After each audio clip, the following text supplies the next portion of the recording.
Jacinta Nampijinpa-Price is the face of a new ad against the Voice referendum.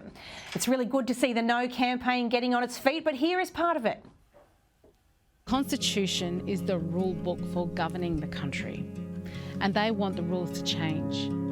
This is a massive change, and it will mean that some Australians are treated differently based on the colour of their skin. I'll be voting no, because this will not unite us, this will divide us. Justin, is this the argument that can convince a nation? Yes, I believe it is, because it goes right to the heart of the issue.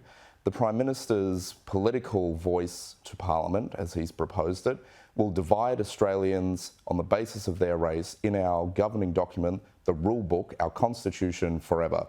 And it's absolutely right for Senator Price to point this out, that in fact we want to unify people, and despite protesting to the contrary, this is not what the Prime Minister's doing. He seeks to divide us with this politicised body that will be entrenched and will cause these divisions forever.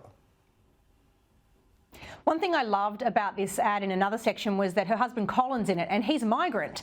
And he talks about the way that to divide people on the basis of race would actually split families that have got migrants and some people who are convict backgrounds and some people who have Indigenous backgrounds in a way that's really unhealthy. And I thought his contribution might even be competing with Jacinta for best face in that campaign. Claire, Jacinta was surely the right choice for Shadow Minister for Indigenous Affairs. Is this borne out by the ad?